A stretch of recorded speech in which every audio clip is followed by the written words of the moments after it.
Uno de los conceptos en el libro de Hauser que nos toca exponer es lo pictórico. Esto está referido a una serie de características referentes al barroco y a la iniciación del barroco como estilo y como corriente artística. Eh, para comenzar, vamos a iniciar con un breve contexto histórico de cómo surgió el barroco. En 1517 nace la Reforma Protestante por parte de Martín Lutero, que estaba en contra de algunas características de la Iglesia Católica, como son las indulgencias y otras actividades, puesto que se fue a crear su propia iglesia, Alemania. Esto repercutió en la Iglesia Católica, haciendo que ellos generaran este Concilio de Trento en 1545, en el que se reunieron una serie de obispos y el clero para generar estrategias de tal manera que contrarresten a la iglesia protestante, ¿no? Una de las estrategias fue que la iglesia protestante presentaba una ausencia de arte. Entonces, esto fue como que una debilidad por parte de ellos, la cual fue aprovechada por la Iglesia Católica mediante el estilo barroco.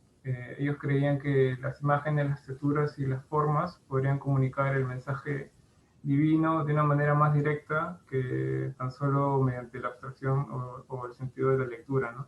Entonces, el arte fue un gran impulsador de esta, entre comillas, publicidad que se podría hacer a los feligreses, ¿no? De esta manera generamos feligreses. En lo pictórico, en relación a la pintura, podemos ver aquí dos imágenes, que una es del pintor Bronzino, 1545, manierista, perteneciente al Renacimiento, y por el otro lado un fragmento de Velázquez, de las Meninas. Las principales diferencias son que en el Renacimiento se buscaba más bien una racionalización en el uso de las formas, de la estructura, de la proporción, no tanto dada por una expresión estética o escenográfica, sino más bien por una racionalización y una variedad de las formas. En el caso de la pintura barroca, se empezó a hacer ese tránsito entre la línea y pasar a lo que sería este juego entre luz y sombras, ¿no? Esto es fundamental para entender la pintura barroca, dado que no hay límites entre las formas, ¿no? Sino que hay una especie de difuminación o disolución entre la forma que se podría concebir y el propio, el, el propio fondo, ¿no? Entonces, esto fue una característica de la pintura barroca, y la cual fue aprovechada por Velázquez que se puso en esta pintura.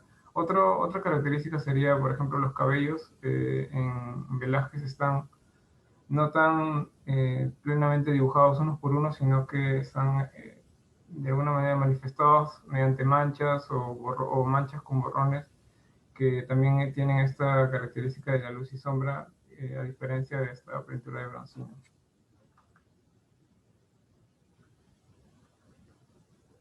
Bueno, en cuanto a lo pictórico y la escultura, consultamos a Hauser y Wolfing y notamos que coinciden en que la búsqueda de lo pictórico se da en la disolución de la forma plástica, o sea, de una forma plástica lineal a una forma movida. Esto quiere decir que se pasa de algo que está limitado a hacer algo más libre. Eh, Aquí podemos ver dos ejemplos, en el busto de Benedetto de Mediano y el busto de Scipione de Gian Lorenzo, las diferencias entre la plástica lineal y la plástica pictórica. La lineal es más sujeta a los límites y no admite formas que no se expresen bien con un motivo lineal. Es decir, que la silueta para la plástica lineal, o sea, representa algo que está concluso en sí mismo. Y además la apariencia que tiene es de estar de forma permanente, de forma tranquila, por así decirlo. En cambio, lo pictórico es algo que necesita más de movimiento, niega el contorno, no en el sentido de que sean excluidos efectos de la silueta, sino que evita que la figura se enfoque en una silueta determinada. También las formas desaparecen de las sombras del mismo elemento escultórico, desaparecen entre las sombras negruzcas del mismo. La apariencia de esta forma es cambiante, el efecto de luz y sombra que le da en el barroco genera lo que Hauser denominaría como efecto cinematográfico. En el busto de Benedetto Mariano podemos ver la plástica lineal en los cabellos, ya que se ve una marcada línea donde termina el rostro y donde empieza el cuero cabelludo. También podemos notar esa apariencia de forma permanente en los pliegues, ya que están en planos tranquilos. No se ve estas entrantes y salientes, pero no se ven tan marcadas como en la imagen de la derecha, en la cual los pliegues tienen zonas más iluminadas, zonas que absorben más la luz y otras zonas que emiten, por decir, reflejan la luz. Entonces, este tipo de iluminación, este efecto lumínico hace que la misma escultura tenga más movimiento. También podemos notar detrás de la oreja del busto de Cipione que la escultura se difumina, o sea, no se nota el borde, dado que la misma sombra de la escultura se mezcla con el fondo.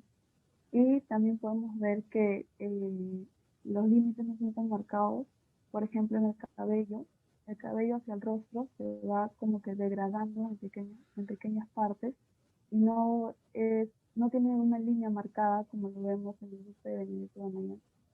Bien. ¿Y cómo se relaciona lo pictórico con la arquitectura y la escultura? Bueno, en esta obra, que es el éxtasis de Santa Teresa de Bernini, podemos ver diferentes recursos, ¿no?, que ha utilizado el escultor, ¿no? Tenemos recursos arquitectónicos, escultóricos, históricos y lumínicos. Podemos ver la luz que ingresa de manera cenital, que hace que aumente el dramatismo en la misma obra, ya que le proporciona luz a ciertas superficies y también genera sombras, lo que da un efecto cinematográfico. Las variantes de luz en los pliegues también, vemos superficies que absorben y reflejan luz, generando así que se noten más las texturas de la piel, de la ropa, de las alas y de las nubes. Como el mármol en sí es un elemento pesado, sin embargo en las nubes podemos notar que adquiere como una sensación de ligereza. También podemos ver que la composición es dinámica, ya que se basa en una estructura de formas diagonales. Podemos ver la mirada de Santa Teresa en una dirección a la que tiene la mirada del ángel, y también sus cuerpos, que están en forma como de cruz. Los elementos arquitectónicos, como las columnas, enmarcan en sí la escultura y da una sensación de que todo fuera un cuadro, o sea, como si todo fuera así una pintura. Sin embargo, lo que está creando ahí es una escena teatral. Además, esto aporta y ayuda a la escultura en cuanto al movimiento por sus superficies curvas en la parte superior. Y en sí la obra lo que busca es conmover al espectador e introducirlo a la obra, es decir, que el propio espectador se sienta conmovido y sienta que es parte de la obra que está representando el Bernini. Bien. Como mencionaba mi compañera Natalie, la cuestión pictórica, según Wolfling y Hauser, la definen como una disolución de la forma plástica y lineal en movimiento. Se eliminan los límites y los contornos para dar una impresión de lo ilimitado, de lo inconmensurable y de lo infinito, lo cual reflejado en la arquitectura se podría definir al siguiente. Como arquitectura lineal sería aquellas cuyas superficies están dominadas por la línea, por las formas de contornos limpios y precisos. Un ejemplo sería la fachada de Santa María Novella, una obra clásica del Renacimiento en la que podemos encontrar una serie de definición de contornos, una predominancia de la línea, un volumen preciso y contundente con imágenes claras y simples, a diferencia de la arquitectura pictórica, la cual tiene un interés especial en hacer que aparezca la forma fundamental en variadas y múltiples imágenes. El barroco es un ejemplo de esto. En la imagen se presenta hasta la fachada de San Carlo de las Cuatro Fuentes, que es de Borromini. En este ejemplo clásico del barroco podemos ver cómo se presenta una diferencia de movimientos, una invalidación de la línea, la cual elimina el límite, lo cual multiplica y los bordes que tiene la obra. El barroco en sí aumenta la riqueza de las formas. Estas figuras se hacen más complicadas, los motivos se desplazan y se insertan unos en otros. La ordenación de las partes se abarca con mayor dificultad. El barroco en sí mismo invalida la línea como limitadora, como mencionamos. Siguiente.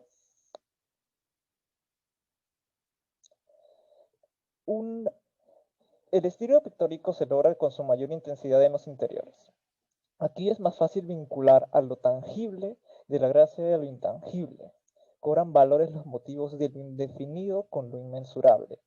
Es un lugar propicio para los rompimientos y las perspectivas, como para los golpes de luz y de sombra densa, lo cual podemos apreciar en la Galería de los Espejos en el Palacio de Versalles de Mansart. En esta podemos ver cómo la luz ingresa por las ventanales, lo cual al estar expuesta hacia los espejos provocan y muestran que el espacio puede llegar a ser infinito. Esta transformación del espacio en algo más allá rompe los límites de esta, lo cual lo provoca y da la impresión de lo pictórico. Asimismo, los contrastes entre la luz y la sombra, como también la indefinición en la forma y la predominancia del movimiento de estas en la composición. Muchas gracias.